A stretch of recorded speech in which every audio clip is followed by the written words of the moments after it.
Hello, welcome back. We are on to lesson number 3. Well, it's not actually, we're not the lessons yet, still. Precursor number 3 to the Fierce Integrity course.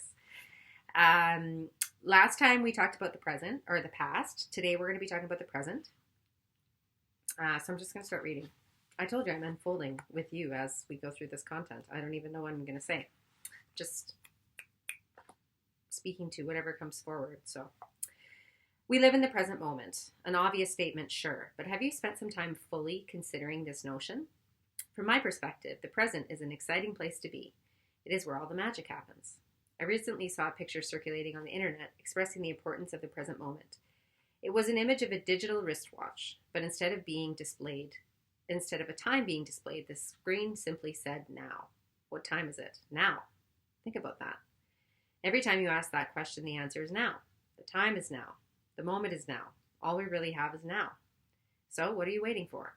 The present moment is all we know for sure. This type of thinking makes me appreciate how important it is to stay present.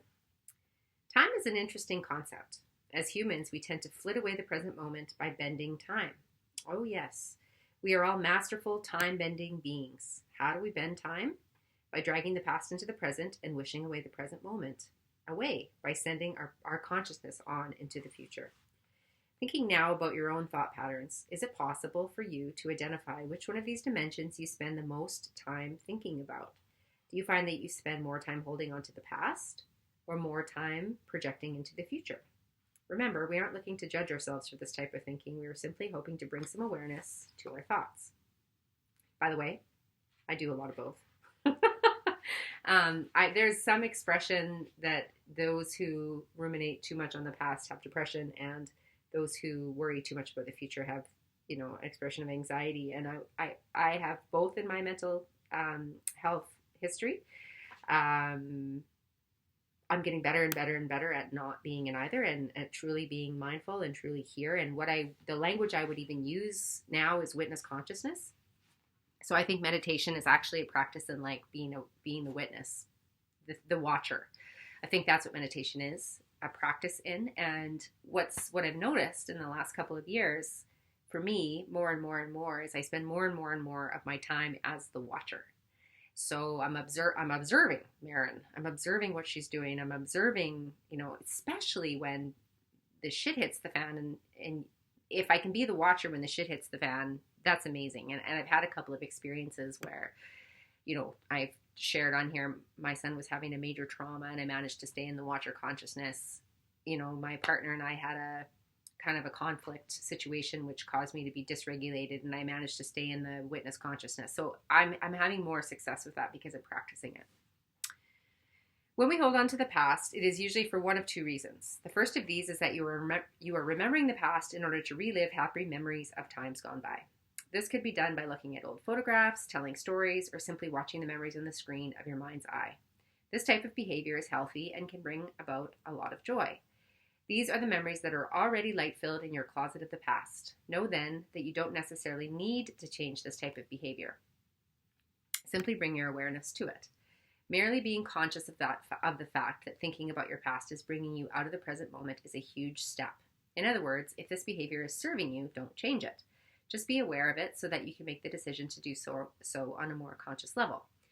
I'm going to add another little story. So both of my brothers have passed away since I wrote this book, and I continue to have a relationship with them, in spirit as opposed to in physical life. And it's a lot more of a robust relationship than I was expecting. We knew that they were likely going to have a shortened lifespan. They were, had a degenerative condition that was causing them to rapidly age. And so I was kind of preparing myself for their death and my own death. That was part of my journey and everyone's death. I've been sitting with death for, seems like decades. And how I stay in touch with them in a spiritual way is often through memories and storytelling. And like I love sharing stories about them. And having things around me that were theirs. This painting in my office and in my healing space that was my brother's, Eric's. It hung in his room. I love having things around me that remind me of them. The second reason we go digging into our past isn't as lighthearted or healthy. We've already talked about the skeletons in the closet. When we dwell on these skeletons, we are clouding up the present moment by attaching ourselves to these memories and the emotions that they evoke within us. Every time we engage in this kind of time-bending behavior, we are robbing ourselves of what is happening in the present moment. Still not sure why that is a problem? Maybe an example will help. Imagine that you are sitting by a stream. It is a beautiful September day. The leaves have just started to explode into their beautiful array of fall colors, and it is a few hours before dusk. You can feel the warm sun on your face as you close your eyes and inhale the sweet smells all around you. You can hear the trickling of the creek, and then bam! You're ripped out of the peace and the serenity that is offered to you by your present surroundings. Instead, you are transported, time-bending, remember, back in time to an event that has caused you to feel deep resentment towards someone and shame at the way you handled the situation. You start thinking about everything that went wrong and all of the things that you should have done different. Do you see my point?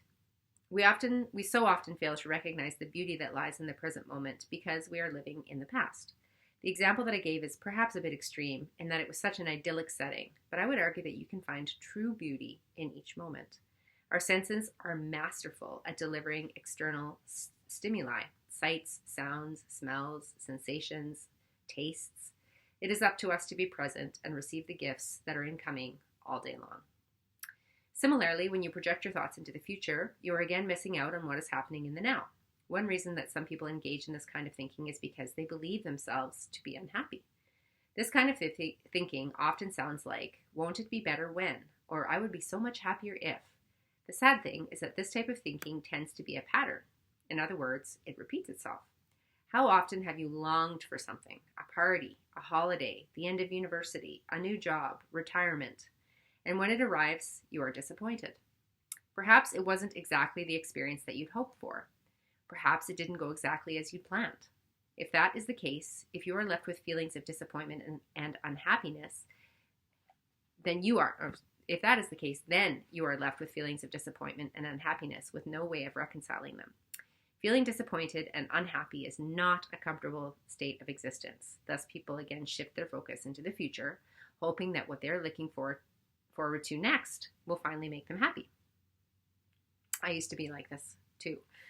One of my strategies of dealing with trauma and mental health challenges was planning trips. So in my late teens, early 20s, mid 20s, into my 30s, I was always on it's all about the next trip, the next escape. And that has really been lifted for me. I think something, I loosely believe in astrology, and by loosely I mean I do, because there's been some irrefutable experiences that I've had in that realm. But I recently found out about the idea of the nodes, the south node being up until you're 40, and then the north, I think I'm just saying that right, the north node being after you're 40, and being 42, I've fairly recently crossed over this node. And my south node, if I'm remembering this correctly, was in Gemini, which is like fluttering around like a butterfly, aka traveling. And my north node is in Virgo, which is all about like nesting and like cleaning and clearing away the clutter of your home and grounding down. And so there's another example of like that's really been the case for me. And I don't know if it's astrology or COVID or a combination of both of those things, being really absolutely okay with who I am and in my body, and like that maybe is a 40-year-old thing too. I don't know. I just know that I'm not doing that as much anymore. So, and it's good. Yet another way that we can project into the future is by worrying about it. Anxiety has an insidious way of creeping into the present. The funny thing is, so much of what we tend to worry about as humans is totally out of our control. Our worries are often wrapped up in our insecurities. What will they think of me? Or our fears. What if something bad happens? The funny thing is, I don't know if I say this next, but lots of the things we worry about never happen. Most of what we worry about never happens. If you are someone who suffers from anxiety, you are not alone. Anxiety disorder is actually the most prevalent mental illness in America right now, North America, affecting 10 to 15% of the population. I don't know if that's a current stat or not. It was at the time. The question is, what can you do about it? Well, I believe this course is a great place to start. This course will help you get in touch with the present moment. It will help you to get at the truth of the situation and to let go of the story in your head. When we engage in these time-bending behaviors, we miss what is happening right now, right in front of us. We miss the sound of our baby's giggles. We miss the warm, comforting feelings of the cup of tea in our hand. And we miss the beauty of the flowers blooming in our backyard. It doesn't get any better than this. This moment, this now, this is it. You get to decide how to experience it, how to live it, and how you feel within it. So right now, get really present. Connect with your body. Go inside. Connect with your breath. Connect with sensation. Center yourself. Get connected with your inner truth. In other words, find the place inside of yourself where the real you resides, your most authentic self. The you that lies underneath all the labels that the world has placed on you and that you have placed on yourself. And from that place, ask yourself, do you feel that you live with fierce integrity? If not, what is in the way of stepping into your integrity? Do you tend to live in the past or the future? Be specific and honest about which types of time-bending behaviors that you tend to engage in. Now there's an action. Throughout the day, as many times as you can remember to, connect with the present moment. Simply stop what you are doing and begin to bring your awareness into your body. Feel into it, observe what is happening inside and to your surroundings. Use all of your senses, take it all in. So I'm going to really encourage you, if you don't have a meditation practice, get a meditation practice going. There are, since 2013 now, there's a billion zillion apps that can set this up for you, guide you. Some of them are free, some of them are paid, some of them are a subscription. Pick one. The one that we have dabbled with the most in our house is the Headspace app. Kefren and Perry and I have all been on and off it over the years, just really trying to commit to a daily practice. And when you have somebody guiding you and talking to you, and you're a big thinker like me, and you have depression, anxiety tendencies, and your brain is you're up against it. I'll just tell you one more story before I wrap up for today.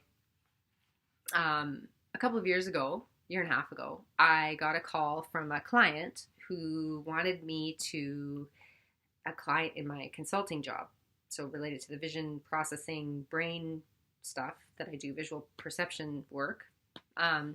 She wanted me to meet a psychologist to come in for a free neurofeedback session. So what neurofeedback is, for those of you that don't know, is they hook your brain up to an EEG and they do a baseline assessment based on how the frequencies of the different areas of the brain are talking to each other and engaging with each other.